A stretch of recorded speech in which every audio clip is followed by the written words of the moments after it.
Well, what a great pleasure it is to introduce today's speaker, Terri Suzuki. I've known Terri for nearly 30 years now. When I was first recruited here almost 30 years ago as an assistant professor of biochemistry by Mike Wells, one of the exciting things I came to find out was that there was this burgeoning new undergraduate research program coming together. And undergraduate research played a huge role in my own beginning career, so I have a high affinity for it, and it was good to see this program come together, and it's good to see it was being started by the person that was recruiting me to Tucson, along with Carol Bender, who took it from the initial stages to its great heights today. When I arrived and got involved with the program, Terri had joined Mike's lab, as we just heard. She was studying some fatty acid binding proteins from these huge green worms, these Manduca sexta tobacco hornworms, which I came to bring into my own lab later on from there. So Terri got her start doing that, got her first publication in this arena, working with the Wells lab, a floor below my own lab. She took that good start and earned a degree in both biochemistry and another degree in chemistry, and decided to stick with us from that point. She joined the biochemistry PhD program. She moved into the lab of Elizabeth Bierling and into the exciting world of how small heat shock proteins keep the proteins in our cells from falling apart under very stressful conditions. I had the opportunity of watching this work develop. It was very interesting and just filled with the excitement of Terri's research. I got to join her thesis committee. I got regular updates on all the trials and the fantastic steps forward. Terri took this into additional publications and into a PhD in biochemistry, and then went off into the private sector. She joined a burgeoning new company spun off from the University of Arizona called Selectide. Victor Ruby is one of the founders of that company. He's here in the audience. You can ask him about those early days if you like today. So Terri joined as a beginning research biologist in that program.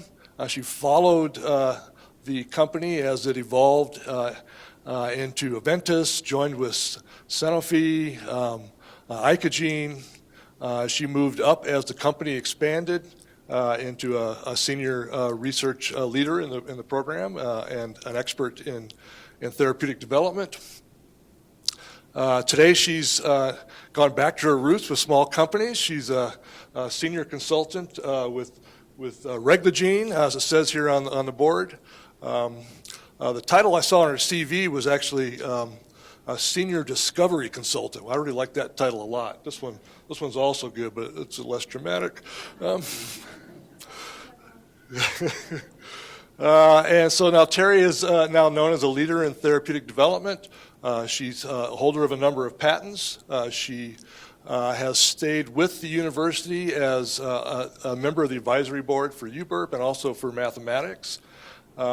I've had the great opportunity to run into Terri at many events like this, usually among the posters, talking with students, diving into the science and showing her great enthusiasm for science in general.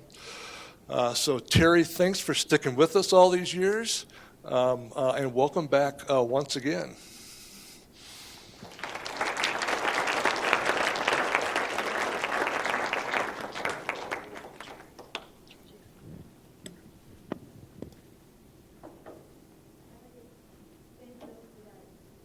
Very kind introduction, and for not mentioning that sometimes the dissertation research went backwards as well as forward, and I appreciate all his help and advice there, as well as, of course, my thesis advisor, too. All right, I am so excited to be here. I really believe in this program, and I'm really honored to have a chance to tell you guys a little bit about my perspectives on that and what I've been up to lately. So I'm going to borrow some riffs from Star Wars. 30 years is a long time ago, a scary long ago. But in a building across the street, UBURP was founded. And so we're going to start, we're not going to have any great special effects, and there's no soundtrack. But we're starting in the middle with Episode 4, a new job. So Bill very kindly recapped my last 30 years in science. I started here in UBERP, but we're actually going to talk about this at the end of the talk. Instead, I'm going to start by telling you about what I've been doing in drug discovery for the last 20 plus years. Still scares me to say that. So as Bill mentioned, I was with a company that started as Selectide, became Hoechst, Aventis, and Sanofi. We'll talk about that project in some detail, and then I'm going to tell you about a project that I'm working on now with Reglogene. Okay, I've called this talk "Never Tell Me the Odds," a Han Solo quote, because as you're going to see, the odds of getting a drug all the way from target ID to FDA approval are really, really low. Some of my former colleagues can vouch for that. So it says one FDA-approved drug starting with 1 million compounds, but that's actually optimistic. Because if you look at this graph, you identify a target, you screen thousands of things, you pick out your best ones, you try and optimize them, and then it says 5 compounds get you 1 drug. But that's actually not true. That means 5 separate clinical trials have to be mounted, and they're expensive, and 4 out of 5 of those fail. 80% of them fail. So these are not good odds. So you might think, why does anybody want to do this when the odds of success are so low? And we're going to focus, just so you know, not on the whole process, but just on this part. I've only worked in the research portion of things, so that's what we're going to concentrate on today. But this, I think, explains why someone would want to do this when the odds are worse than 1 in 1 million. So everybody who's giving a poster is probably way too young to remember the AIDS crisis. Some of the older members of the audience might remember it, though. So back in 1988, when UBERP was founded, AIDS was already an epidemic, and it was front-page news. By 1995, 1 out of 20 deaths in the United States was due to AIDS. It was front-page news. It was really a dire and dreadful thing. Young adults, people in the age group that you guys are in now, it was the #1 killer of people who were young adults. And actually, back in those days, I was a young adult. So by 1998, which is the year I actually joined Selectide, it had plummeted. The mortality rate had just dropped tremendously. And there were a lot of good social programs, but what really drove this incredible drop in deaths was the discovery of not just 1, but several drugs that were effective against HIV. And so by 2010, the estimate is that there were over 800,000 people who were alive and well and living good lives because of small molecule drugs. So that's an incredible opportunity to make a difference. And so this is what I love about what I do. With every project you have, even though the odds are tough, you have the potential to really make a huge difference. All right, so now we're going to talk about how do you decide what to treat. So basically, we only want to pick things that are well-based in the scientific literature. Because this is a very long, expensive project, you don't want to take anything that doesn't have a pretty solid grounding there. It has to be patient-centered, what's going to affect the patient and how it affects the patient. And then the company that you're with, if you're in a company like I was, will have areas of expertise, and you want to be in one of those areas because you need that expertise to sort of move your compound along that pathway that you saw. So these are the major causes of death in the U.S. in 2016, and they haven't shifted much in the last several years. The first project I'm going to go through is about diseases of the heart and also some forms of stroke. And the second project at Reglogene is an anti-cancer project. Okay, so that first one, we're going after a protein, endothelial nitric oxide synthase, and what it does, these enzymes produce the gas nitric oxide. Well, why is that important? Nitric oxide causes the smooth muscles that surround your arteries to relax. When that relaxes, the blood pressure goes down, and you get increased circulation. And that actually was a 1998 Nobel Prize, the discovery of what this gas does in the cardiovascular system. So we need it to be selective because there are different forms of NOS, and we only want to hit the one that's in the vascular system. And we only want a minor increase because if you have an excess of this, you can have some real unpleasant side effects. So we need more than that before we decide to work on it. So a lot of the things that actually will give you a heart attack are also things that reduce nitric oxide synthase. High blood pressure, too much cholesterol, smoking, diabetes, these things reduce the amount of this enzyme. So the hope is if we increase the amount of the enzyme, we can actually reduce some of the cardiovascular risk. The other thing is we'd like to have more than a correlation. So in a mouse model, and you'll hear me talking about mouse models, if we actually totally eliminate eNOS, these mice then show increased plaques in their arteries. And finally, we don't want to just cure mice, we want to cure humans, and so we need some human data as well. We'd like to know that polymorphism, mutations essentially, in NOS correlate with increased risk. So that again tells you if you mess with this protein, you might actually have an increased risk of coronary artery disease. Okay, so this is a cartoon version of an artery. The purple bars are the outside. They represent smooth muscle and protein matrix. These blue ovals represent one single layer of cells that are endothelial cells, and that's where NOS is made. So if you have any damage to this, and this protein matrix gets absorbed, so if you cut yourself or something and you have damage, it makes sense that you want platelets to bind up there and fix your injury. But any kind of injury will cause this reaction, and the problem is these clots will then recruit additional cells, including smooth muscle cells, and you get this lesion. These lesions there are two things they do. They reduce the amount of blood flow, so they're reducing your circulation, and then also they can rupture suddenly, causing a heart attack or some forms of stroke. Okay, so this is what we call our decision tree, and I also realize that there are some folks who, the U-burpers will all know that DNA makes RNA makes protein, but just when you see RNA, it's a middle step between starting with DNA and having protein.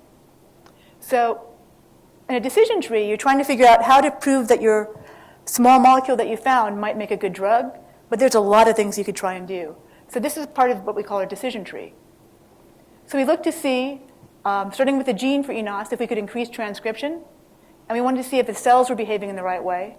We had a cell model, an animal model, and a human tissue model, and you'll see these very briefly all. We're going to use what we call a reporter protein, which means instead of measuring the enzyme directly, we're going to pick something that's easier to measure. After the gene, you make RNA. It's a middle step, and then you make protein. We're going to measure both of those, and then we're going to come back to an animal model and see if we're actually improving cardiovascular function in some way that we can measure. All right, this is how we screen. We really do start with 1 million compounds. You'd like those compounds to be novel because you'd like to be able to patent them. And you want them to be diverse because with a screen like this, you have no idea in those 1 million compounds which one might do what you're looking for. And one thing, this is a little bit different than the earlier slide I showed you of the process because you see this arrow here? It's an iterative process. We're going to go through cycles of this before we get to our final products. This is a firefly because the reporter we're using is called luciferase. It's the same thing that makes fireflies flash. And what we've done is the DNA that drives the luciferase is the same DNA that drives eNOS. So what that means is that when we have more luciferase, in theory, we'll have more NOS. All right, so we screen 1 million things, and we get 10,000 things that might be a whisper of activity. And then we drill down to 1,000 or less compounds that are the really good ones.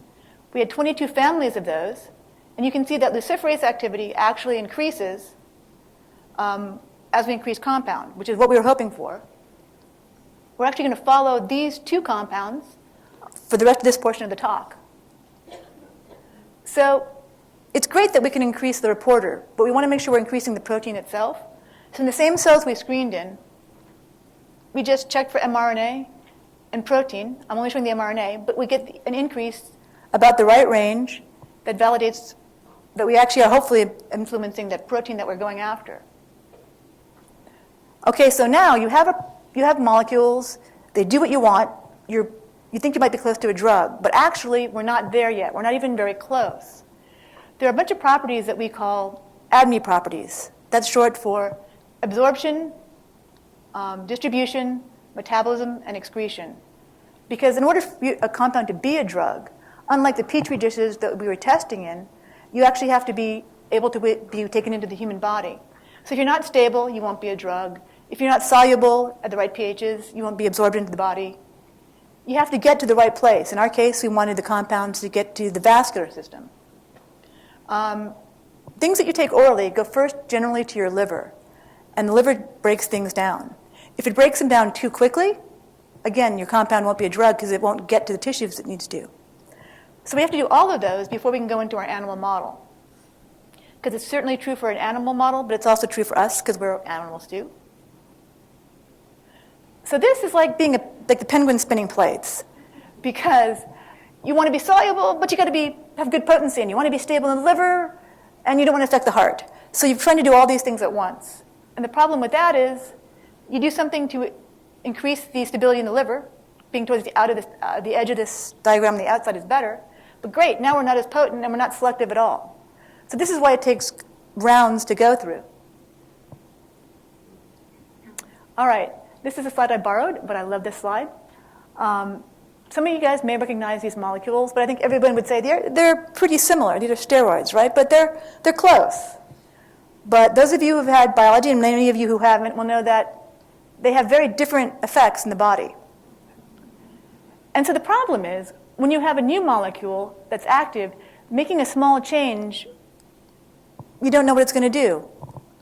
And sometimes some of the effects are not what you're expecting. So you go through this thing, and it's not a short process, but you go through this as much as you can to try and get the very best compounds you can. You can't make a perfect compound, but you can optimize it. So you'll make hundreds or thousands, and then you pick 3. So it's sort of a nerve-wracking process to pick the ones you need. And those are the ones that can go into your animal model. There's 2 kinds of animal models. One is sort of like ADME. You're just trying to see where the compound goes. But the one that's more fun is efficacy. And that's, is it doing what you want it to do? All right, this is our big question, does it work in the animal model? So what you're looking at now is a cross-section of an artery.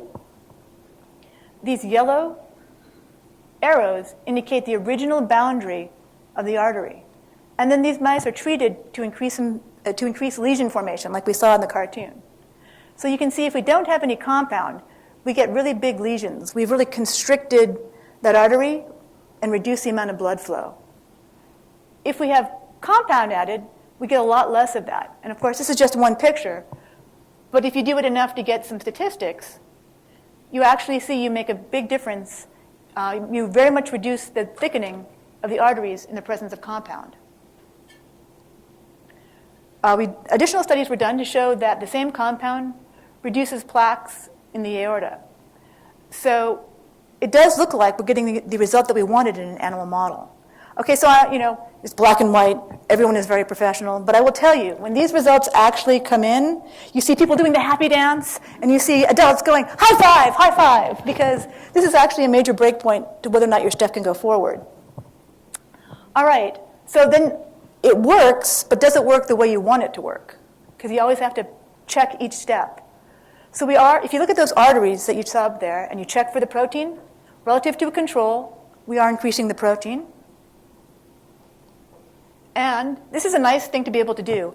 If in the animal model you can take out that gene for eNOS, so that animal can't make NOS, you lose the whole effect. So the compound doesn't work unless the enzyme is there.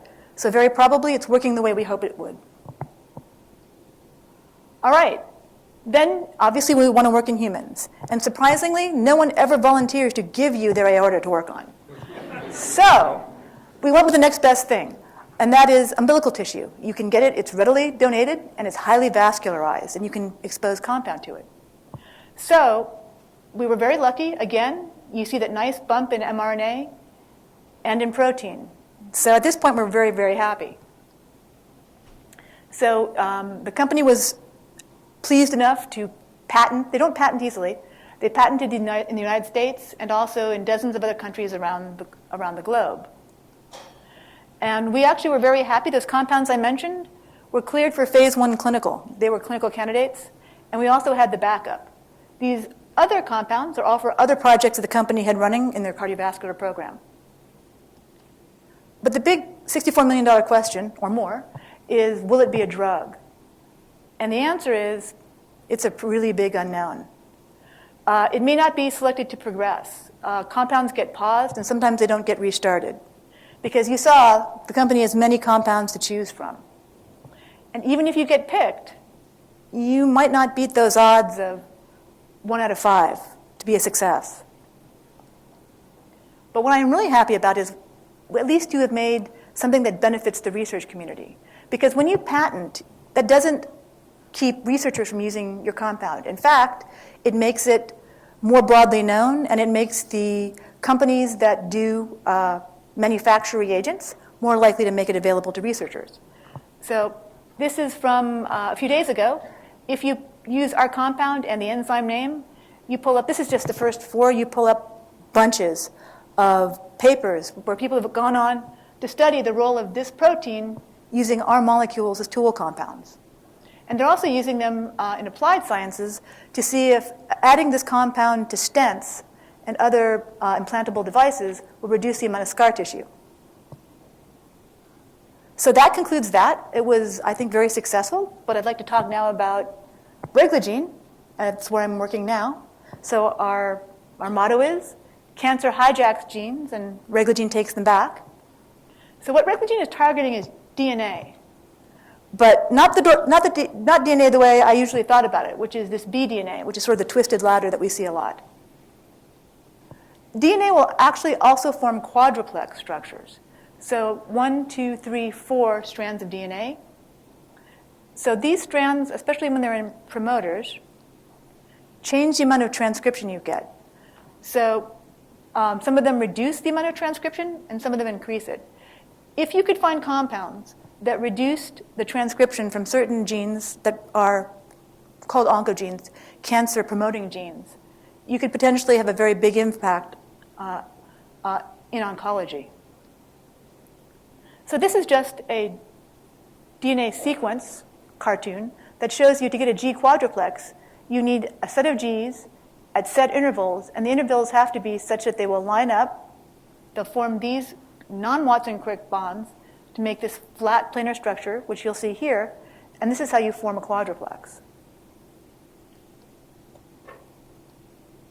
This is actually what they look like in three-dimensional space. So compared to the cartoon, you can see that they actually have, they're fairly globular in nature, and they have idiosyncratic, there are places where you might be able to find binding spots for a small molecule.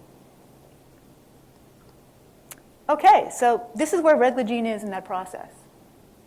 They have already identified small molecules in their screen, and then using an animal model where you don't go the oral route, but you administer directly to the tissue, there's really promising anti-tumor results as well.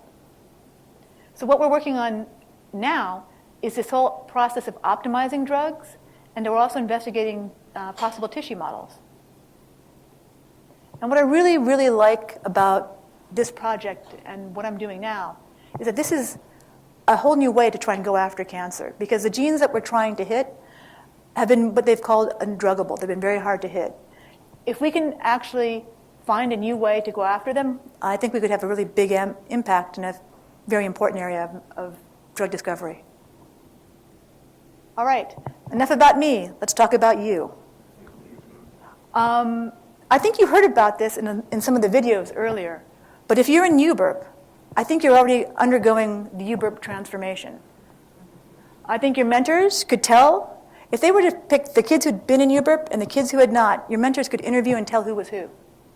And I bet they could get low error bars, because you're developing the ability to ask biological questions and design the experiments that will answer them. And that's really huge. And what made me aware of this when I was, way back when I was your age, was a different kind of transformation. So you guys probably remember these experiments. 80 years ago, they didn't know what was the material of heredity. Was it DNA? Was it protein? Maybe it was saccharides. And these are the really amazing and classic famous experiments where they showed that. If you have the DNA can take a non-toxic strain of bacteria and turn it deadly. It's also what is passed on through viruses, bacteriophages. well, this is really great science, but it made me really unhappy. And it made me unhappy because I felt like, great, I understood that makes sense, and I have no idea how they did that. No idea at all. I felt like, okay, you got Hershey and Chase, you got Watson and Crick, you got Darwin, and they all know how to do this really great stuff. And I can pass tests on what they found, but I can't do any of it. And I was really frustrated. And that's what actually led me to go to, up to and introduce myself to Mike Wells and say, can I work in your lab? And having been in UBERP and having spent some time in biology, I think we are like blacksmiths. We are one of the last apprenticeship structures. And that's because when I had friends who were engineering or computer science or creative writing, in their classes, they were learning the things that they would do when they graduated. They would walk out and do the same things. In fact, my husband, who's a civil engineer, still goes back to a textbook once in a while to check up on something. But I was darn sure if I ever got hired, I was not going to be hired to do more Hershey Chase. And that's because we're in experimental science, and we're more like music or sports. You can study music theory as long as you want, but it won't tell you how to play the guitar. It won't teach you to play the guitar well. And you can study sports theory, but it won't help you, make a three-point shot. We learn by doing with guidance from a mentor. And that's UBERP. So that's why you guys are learning so much about how science actually works, as opposed to if you had just stayed in the classroom. So in the last 20 plus years, I've actually had a chance to mentor probably around a dozen students, nowhere as impressive as many of the mentors here. So I feel like I'm not totally off base giving you maybe a tiny bit of advice. The first one I know you guys already do. You appreciate your mentors. But after I became a mentor, I realized I should have appreciated my mentors even more. Because not only so I walked into Mike Wells' lab and I said, hey, can I do science? He's like, sure, come back in a week and I'll have something for you. And I just figured, he's busy. It's going to take a week before this spot in his schedule. Well, I'm sure that was true. But I didn't realize behind the scenes, you have to talk to everybody else in the lab because you're redefining the work. And then you have to figure out, I had no lab skills at all when I worked into the lab. What can I find that's meaningful for someone who has never held a pipette? It's hard. And then some of the mentors are laughing. And then, of course, because I had no skills, they had to put a lot of training time into me. And so I appreciate more now than I did then, so you guys can have a head start in appreciating your mentors. But also exploit your mentors. And what I mean is you're already learning just by being in UBERP. But if you can try and consciously learn more than just the techniques. Because I wanted to learn techniques because I thought, great, if I know techniques, I can do science. But what I realized in UBERP is that this big picture, how you plan your experiments, how you figure out how to ask the questions so they're answerable, and really importantly, how you see what is missing from your data. So how you know that a result has one implication but might also have assumptions that might not be true. So if you can learn that now while you're in UBERP, then you're going to be way ahead. And so think about yourself in 10 years. And trust me, it's going to go way faster than you think. It really will. So maybe you'll still be in research because you loved UBERP so much. Maybe you'll be treating patients, writing, teaching, practicing law. I don't know what you'll be doing. But if you can learn that troubleshooting, think about how to critically evaluate what you're doing, it'll help you no matter what you do. And biology isn't going to go away. Designer babies, everything else, that process, understanding how the process works, will help you understand the role of biology and science in larger society. Okay, so that was my advice. I have 3 thoughts for those besides just the UBERPers. UBERP is not a standard undergrad job. Before I had the great privilege to work in Mike Wells' lab, I went to one of those big dishwashing places where all the labs put their dishes. All I learned was I didn't want a job permanently that I washed dishes in. So that is not UBERP, and that's because Carol and Mike designed it to be a real research experience. Okay, I learned that talent, passion, and funding are necessary to keep UBERP alive. There is no magic source that says UBERP will be here in 30 years or even 5 years. So that was new and kind of scary for me. And then if you happen to be in a company, the way I have been very fortunate to be in the companies, you realize that having undergraduates and graduates who come in with more lab knowledge, more of this big thinking, is a direct benefit, as opposed to trying to lure someone from Boston. You can interview people who are here. And that directly helps grow the more than $300 million a year Arizona bioscience research industry. All right, gratitude. Jen mentioned gratitude is our theme, so I need to do a lot of acknowledging. I want to acknowledge my colleagues from Tucson and Frankfurt who did the work for the Sanofi project I talked about, especially Paulus Wolfhart, who managed all of the animal models and the human tissue. He masterminded all of that. And my colleagues at Reglogene, who are teaching me about the intricacies of quadruplex DNA. And I have an opportunity to thank Tom Ito and Ken Wertman for many, many years of mentorship. I really appreciate their sharing their perspectives and their wisdom. And just because you graduate, don't stop looking for mentors. Yeah, tolerant mentors. So, UBURP is made possible by these individuals at the university who take money from their budgets, their limited discretionary funding, and make it possible for us to be here and have this program. And then, as Jen mentioned, thank you to the 53 individual donors, many of whom are also mentors or just members of the community, who realize that what you guys are doing is really important and help support the program.